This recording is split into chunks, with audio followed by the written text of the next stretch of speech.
कहीं का भी हो, ये तो इतना सुन हो गया कि इसे कुछ पता ही नहीं है कि दुनिया में हो क्या रहा। उसने कह दिया अरे यार वो भी सही कह रहा था, वहाँ गए यार क्या तो वो भी सही रहा था। तो जब तुम सुन रहोगे ना तो ऐसे ही हो जाओगे, जब तुम जहन में नहीं बिठाओगे बातें। तो मैं बता के जाता रहा हूँ, मैं और कैमरे के सामने बता रहा हूँ, ऐसे थोड़ी बता रहा हूँ। एक का नाम उमर, जरा जोर से बोलो क्या, और एक भाई का नाम उस्मान, मुस्कुरा के बोलो सुभान अल्लाह।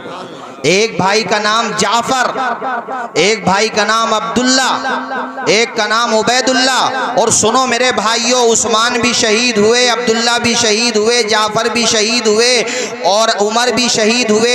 यहाँ तवज्जो तलब बात यह है कि मौला अली शेर खुदा असदुल्लाहिल गालिब अली इब्ने अबी तालिब ने अपने 3 बेटों का नाम अपने 3 दोस्तों के नाम पे रख के क़यामत तक के सारे फितना परवरों के ताबूत में आखिरी कील ठोक दी। खबरदार, मेरे दोस्तों के बारे में जबान खोलने से पहले ये देख लेना अली को वो इतने प्यारे हैं, अपने बेटों का नाम रखा है तो अपने यारों के नाम पे।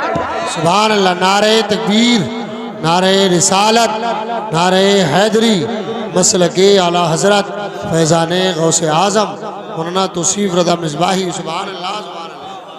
दुनिया के हर फितना परवर को मौला अली शेर खुदा ने ऐसा तमाचा मारा, अल्लाह की कसम नाम रख के कि तू नाम नहीं लेगा अबू बकर का। तुझे परेशानी होती है हजरत उमर के नाम से, और होना भी चाहिए, इसलिए कि हुजूर ने फरमाया उमर तेरा नाम सुन के शैतान भाग जाता।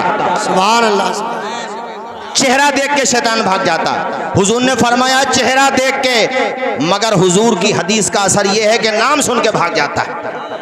हजरत अली से फरमाया तेरा तुझसे मुनाफिक मोहब्बत नहीं करेगा, मोमिन मोहब्बत करेगा।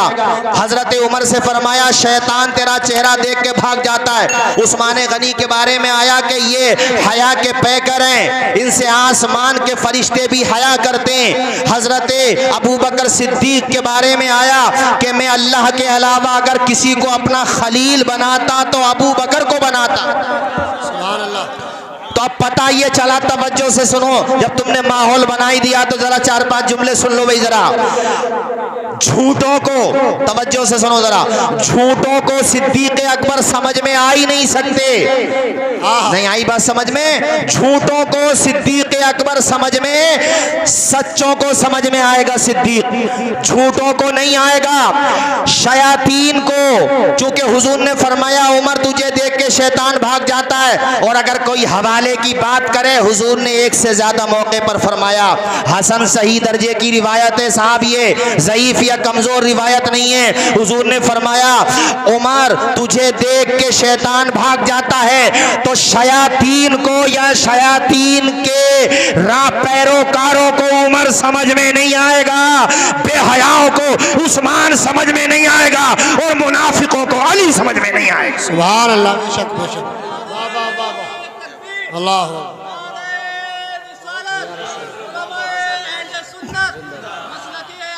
हमारे आलम जैसे माशाल्लाह, ऐसे हमें 10-15 ये युवा हो जाए ना और जहनों में बिठा लें दलीलें हैं। अरे इर्जा मिर्जा इनकी हैसियत क्या है यार? अबे हम मिर्जा कादियानी से न डरे तो इससे क्या डरेंगे? और मजबूरी यह है कि बगैर पासपोर्ट के जा भी नहीं सकते और वीज़ा मिल भी नहीं सकता, मगर नेट की सुविधा अवेलेबल है, जिसे ज़्यादा नाज है कि बड़े खुदा की कसम लेके कहता हूँ 10 मिनट अगर वो टिक जाए, मैं अपनी बात नहीं करता, मौलाना आकिब के सामने टिक जाए, जाओ मौलाना आकिब की बात कर रहा हूँ, इनके सामने 10 मिनट, मैं अपनी बात नहीं करता, इनके सामने टिक जाए 10 मिनट। या तुम्हारी जामा मस्जिद को जो इमाम साहब हैं, बिस्मिल्लाह की वो भी नहीं होगी, क्या तरकीब भी नहीं होगी। जब सामने वाले से बातचीत होगी तो हर चीज़ की बात होगी, क्यों नहीं होगी भाई? आप हमसे जब कोई बात कर रहे हैं बिल्कुल हर बात पूछ सकते हैं। हदीस का हुक्म क्या है? हसन है, सही लिजाती है, सही लिगैरी है, हसन लिजाती है, हसन लिगैरी है, मुनकर है, शाज है, मुअतल है, बिल्कुल पूछ सकते हैं आप हमसे, क्या प्रॉब्लम है भाई? आप पूछ सकते हैं। तदलीस तो नहीं है, कोई रावी इसका ज़ईफ तो नहीं है, बिल्कुल पूछ सकते हैं। ऐसे ही हम भी आपसे पूछ सकते हैं कि आपने जो ये हदीस पढ़ी है उर्दू में, ज़रा अरबी में पढ़ो, बिल्कुल पूछ सकते हैं, क्यों नहीं पूछ सकते हैं भाई? तर्जुमा किया है, किस लफ्ज़ का कहाँ से क्या तर्जुमा लिया है, पूछ सकते हैं आपसे।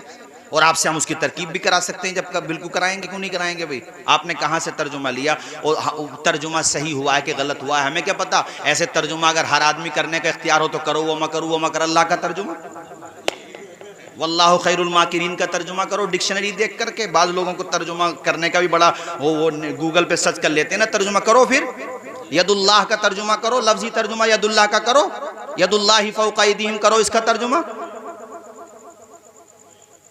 करो, इनायात का तर्जुमा करो, तो पता चलेगा तुम्हें कि बलागत भी ज़रूरी है, फसाहत भी ज़रूरी है, नहव भी ज़रूरी है, सर्फ भी ज़रूरी है, इल्म बयान भी ज़रूरी है जनाबे वाला, इल्म सर्फ भी ज़रूरी है, अल्लाह आपका भला करे, इल्म मानी भी ज़रूरी है, इल्म उसूल फ़िक़ा भी ज़रूरी है, फ़िक़ा भी ज़रूरी है, हदीस भी ज़रूरी है, उसूल हदीस भी ज़रूरी है, उसूल तफसीर भी ज़रूरी है, नासिख़ व मनसूख़ का इल्म होना ज़रूरी है, आपको शान नुज़ूल का इल्म होना चाहिए, अल्लाह आपका भला करे, तफ़क्कुह में गहराई होना चाहिए, हदीस समझने के लिए अहादीस से जुड़े हुए तमाम इस्तिलाहात का इल्म हो, और अल्लाह आपका भला करे उनके रुवात का इल्म हो, तमाम डिटेल का आपके पास ज़ख़ीरा होना चाहिए। और ये जानने के लिए यूट्यूब देखने की ज़रूरत नहीं होती, ये जानने के लिए 10 साल मदरसे में पढ़ने की ज़रूरत होती है। बेशक बेशक सही बात है, क्या बात है, क्या बात है। एक लफ्ज़ के कई मानी होते हैं, कहाँ कौन सा माना फिट होता है। कर लफ्जी तर्जुमा, सना नहीं पढ़ पाएगा, लफ्जी तर्जुमा करेगा। व तआला जद्दू का, कर जद का तर्जुमा दादा को कहते हैं जद, दादा को कहते हैं जद। अब बोल व तआला जद्दू का, इसका तर्जुमा करके दिखा। अल्लाह के लिए बोल, दादा का लफ्ज बोल अल्लाह के लिए, माज़अल्लाह नहीं बोल सकता। कहाँ लाजमी माना मुराद होता है, किस लफ्ज का क्या माना मुराद होता है, ये जानने के लिए मेरे दोस्त मत आप बहकावे में हैं। हम जैसे लोग अगर इंजीनियरिंग पढ़ाएंगे ना, तुम भी मजाक उड़ा दोगे, मौलाना यार तकरीरें करो, तुम्हारा काम वो है, आलू समझा रहे हो कि इतना खेत में खाद डालोगे तो आलू इतना होगा और इतना होगा, बेवकूफ़ बनाओगे। मगर मुझे समझ में नहीं आता कि आलिम अगर बग़ैर जाने आलू का तरीक़ा बताए, फसलों का तरीक़ा बताए, इंजीनियरिंग सिखाने लगे, मिस्त्री पना सिखाने लगे, खाद बेचना सिखाने लगे, या जनाबे वाला आपको और चीज़ें सिखाने लगे, तो आप हमें बेवकूफ़ बनाओगे। यार मौलाना तुम हो क्या और कर क्या रहे हो? तो उनसे कोई नहीं कहता तुम हो क्या कर क्या रहे हो, उनसे भी तो कह दो कि हम बुलाने चलो अभी सिकंदरपुर से मौलाना साहब को, उन्हें बताइए मौलाना आकिब हैं तो तुम्हारे वहाँ पे, या आपकी मसाजिद के दीगर इमाम हैं, कि इनके सामने बताओ भाई, हम तो जानते ना। तो उनको नहीं कहोगे तुम भी ऐसे हो कि जो सुन लिया फौरन कॉपी पेस्ट कर दिया, पूछ नहीं सकते हो। अरे तुम्हारे गांव पे लोग फख्र करते हैं, अपने गांव में इस बात पे ध्यान दो, समझ रहे हो ना, इसको आप हल्के में ना लो, ये बात याद रखो। न खारजियत आने दो, न राफजियत आने दो। सुन्नी हो, आबा व अजदाद सुन्नी थे, उसी रास्ते पर रहो, इसी रास्ते में भलाई है। बाकी खुदा की कसम हमारी पर्सनल किसी से कोई दुश्मनी नहीं, हमें बुलाओ, हमसे समझो, हमें समझाओ, तुम्हारा क्या सवाल है, किस सवाल का हमारे आलिम ने जवाब नहीं दिया, मगर खुदा के बंदो उसे सुनोगे तभी तो। तुम तो सुनने ही तैयार नहीं हो, तुम्हें तो ओवर कॉन्फिडेंस इतना हो गया है जैसे शेख हसीना को हो गया था, उसको भी तो ओवर कॉन्फिडेंस था, ओवर कॉन्फिडेंस में हो गया मामला सब। अच्छा, हमारे बारे में भी ये बात उड़ी पिछले दिनों में, उड़ी ना कि ऐसे ऐसे इन्होंने भी एप्लीकेशन दी थी, और ये सुनी कुछ बात आई सामने। अरे ताजेदारी के बारे में आई ना, बताओ हमें तकलीफ नहीं है, हमने तो उस वक़्त किया, हाँ कहा था कि आज हमारे डॉक्टर शफीकुर रहमान बर्क साहब होते तो ये दिन देखना नहीं पड़ता, हमने कहा था। अरे वो आपस की बात, ये वो बात अलग रही, मगर कुछ हम बात जब इसकी आती है, कौम की आती है, तो हमें तकलीफ नहीं होती है। माज़अल्लाह ये काम करेंगे हम लोग, हैं ऐसा इल्ज़ाम लगाते हैं लोग, शर्म नहीं आती। खाओ अपने बाप की कसम, उठाओ कुरान हाथ पे, अगर तुम्हारे पास एक भी सबूत हो, सबूत तभी तो होगा जब ऐसा कुछ किया होगा। ऐसा झूठे इल्ज़ाम लगाते हैं, सरासर झूठे, मगर हम फिर भी कुछ नहीं कहते। इसलिए नहीं कहते, बहरहाल तुम हमारे ही हो, हमसे ही टूट के गए हो, वापस नहीं आते, तुम जानो तुम्हारी मर्जी, मगर झूठ मत बोलो।